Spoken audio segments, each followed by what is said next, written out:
নৃশংসতা চরম পর্যায়ে চলে গেছে। একটা ৩১ বছরের মেয়ে ৩৬ ঘন্টা ডিউটি করার পর সেমিনারে সে রেস্ট নিতে যায়। তাকে কি বলা হয়? প্রথমে আত্মহত্যা। পরে দেখা যায় তার ১১ জায়গায় ইনজিওর আছে, চোখ দিয়ে, নাক দিয়ে, মুখ দিয়ে রক্ত, বিধ্বস্ত অবস্থা। এটা কিভাবে সম্ভব? তাহলে কি ডাক্তারদের অভিজ্ঞতার কোনো দাম নেই?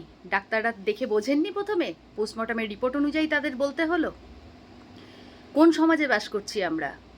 ফেমিনিস্ট গলা উঁচিয়ে আমরা বলছি কি যে নারী পুরুষ সমান? কিসের সমান?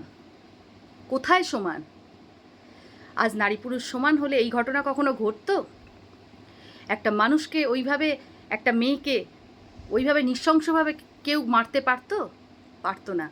কিন্তু কি হবে? এর কোনো কি বিচার হবে? মণিপুরে যে ঘটনাটা ঘটেছিল তারপরও তো ঘটছে। জায়গায় জায়গায় এই ঘটনা চলে আসছে, আগেও ছিল, এখনও আছে। শিক্ষিত হয়ে মানুষ প্রকৃত শিক্ষা পাচ্ছে না। আমার সবার কাছে রিকোয়েস্ট, বাড়ির ছেলেদেরকে শিক্ষিত করার আগে তাকে চারিত্রিক গঠন শেখান, তাকে সম্মান করা শেখান। যে সম্মান করতে জানে না সে আর কি করবে? বলবেন হয়তো এখন। আর দয়া করে কেউ এই বলবেন না যে এর পেছনে ড্রেস, ওই মেয়েটির ড্রেস বা এই মেয়েদের যে অত্যাচার হচ্ছে তার ড্রেস, সাজ পোশাকের জন্য। একটা ২ বছরের মেয়ের কোনো ড্রেস সেন্স থাকে না। একটা পাগলি কখনো প্রেগনেন্ট হয়ে যেতে পারে না। হ্যাঁ, তো এটা এখনকার দিনে হচ্ছে। তো শিক্ষিত সমাজের কাছে আমার একটাই অনুরোধ যে শিক্ষা বাড়ির ছেলেগুলোকে দিন। আর না, অনেক হয়েছে। কোথায় সেফ? আজকের দুর্গা খুব অসহায়। আজকে অসুর চারিদিকে ভরে গেছে। এইভাবে যদি অসুর না ভরতো, মানুষের মেসেঞ্জারে গিয়ে তারা ডিস্টার্ব করছে, এটাও এক ধরনের অপরাধ। রাস্তায় বেরোলে চাউনি খারাপ, সেটাও এক ধরনের অপরাধ। মাথায় রাখবেন, গেছে যার গেছে, তার বাড়ির লোক জানে কতটা গেছে। কষ্ট হচ্ছে, আমাদের কষ্ট খুব হচ্ছে, কিন্তু সেই কষ্টটা কত দিনের? কিন্তু যার গেছে সে বুঝছে কষ্টটা কত। এটা সারা জীবনের কষ্ট তাদের কাছে।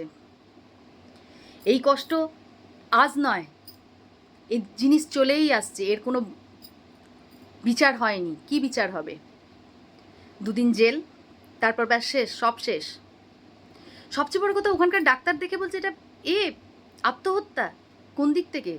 তাহলে ডাক্তারি পাশ করেছে কি করতে তারা? যদি ওটা আত্মহত্যা হতো তাহলে পোস্টমর্টম রিপোর্টে এতগুলো কেন ইনজুরি কেস এলো? এতগুলো রিপোর্ট এলো কেন? রিপোর্ট আসার অপেক্ষায় ডাক্তারকে থাকতে হয়েছে। তার আগে তাদের মনে হয়েছে ওটা আত্মহত্যা। আর না, নারী পুরুষ সমান সমান নয়। নারী পুরুষ কখনো সমান হতে হয়নি এখনো। শিক্ষার কোনো বিকাশ হয়নি। কেন? শিক্ষা মানুষকে চারিত্রিক গঠন তৈরি করতে পারেনি। যদি শিক্ষার বিকাশ হতো, আজ নারী পুরুষের সম্পর্ক খাদ্য খাদকের হতো না। এই সম্পর্ক খাদ্য খাদকের হয়ে গেছে। ২ দিন মিছিল, ৩ দিন অনশন, আর ওই ক্যান্ডেল নিয়ে হাতে করে নীরবতা পালন। এখানেই শেষ। এখানে শেষ করে দিলে হবে না। নিজেদের প্রোটেকশান নিজেরা নিতে শিখুন। প্রতিবাদ প্রথম দিন থেকে করতে শুরু করুন। প্রতিবাদ প্রথম দিন না করলে সম্ভব না। আর দয়া করে কেউ এই ধরনের পোস্ট করবেন না যে সাজ পোশাক, জামা কাপড়ের ওপরেই নাকি মেয়েদের মানে আকর্ষণ টানে। ২ বছরের বাচ্চার কখনো সাজ পোশাক সেন্স থাকে না? একটা পাগলিরও সাজ পোশাকের সেন্স থাকে না? যেখানে ২ বছরের বাচ্চা মেয়েটিই সেফ নয়, সেখানে কিসের আর সাজ পোশাকের দোহাই দিচ্ছেন আপনারা? দয়া করে এই ধরনের বুদ্ধিজীবীরা এই ধরনের কথা বলবেন না। আজ বুদ্ধিজীবীরা কোথায়? হারিয়ে গেছে। বুদ্ধিজীবীরা ২ দিনের জন্য বেরোয়, ব্যাস, তারপর সব শেষ। যার বাড়িতে শেষ হয়েছে তার কি হয়েছে? আর কোনো রকমের বিচার, এমনভাবে তাদের শাস্তি দেওয়া হচ্ছে যে তাদের ওই শাস্তিটা কোনো ব্যাপারই না। নাহলে মণিপুরের ঘটনার পর আবার আর জি করের এই ঘটনা হতো না। আর কলকাতা এমন একটা শহর নয় যে মানে সেখানে হওয়াটা অপরাধ। কলকাতায় হয়েছে, এটা আবার কি? এটা কি ধরনের খবর যে কলকাতার মতো জায়গায় হয়েছে? কলকাতার মতো জায়গায় মানে প্রত্যেকটা জায়গায় মেয়েরা সেফ নেই। কোন জায়গায় মেয়েরা সেফ আছে বলুন? কোনো জায়গায় আমরা সেফ আছি? নেই। তো অতএব এই সব কথা ছাড়ুন, নিজেদেরকে নিজেরা প্রোটেক্ট করুন। নিজেদেরকে নিজেদের শক্ত হাতে প্রোটেক্ট করতে হবে। আর বাচ্চাদের, বাড়ির ছেলেদেরকে সহবত শিক্ষা দিন। ওই কে টোন কাটলো, তাকে বললেন বাড়িতে মা বোন নেই, মা বোন তার বাড়িতে আছে, তার মধ্যে জ্ঞান নেই, জ্ঞানবোধ নেই।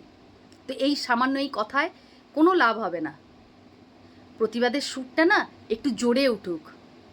এরকম প্রচুর ঘটনা চারিদিকে হয়, যেটা জানা যায় না।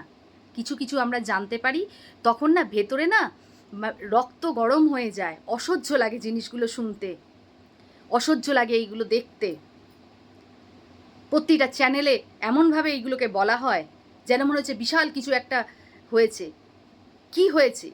এই যে চ্যানেলগুলো যে এত খবর দিচ্ছে, দিয়ে কি সুরাহা করতে পারছে? এই যে নিউজ পেপারে এত লিখে কি সুরাহা হচ্ছে? 2 দিন লিখবে, 3 দিনের দিন বন্ধ। প্রতিবাদের সুরটা না সবাই নিজেরটা করুন, প্রতিবাদ করতে শিখুন। আমার মনে হয় তাহলেই হবে। আমি কমেডি ভিডিও করি, কিন্তু কমেডি ভিডিও করার মতো কোনো মানসিকতা নেই। যা ঘটনা ঘটেছে সেটা দেখার পর কোনো মানসিকতা নেই। কেন, মেয়েটির কোনো দোষ ছিল না। 36 ঘন্টা ডিউটি করার পর সে সেমিনারে রেস্ট নিতে গেছিল। তার উত্তরে কি হচ্ছে? সেমিনারে কেন রেস্ট নেবে? তাদের কোনো সুরক্ষার ব্যবস্থা নেই।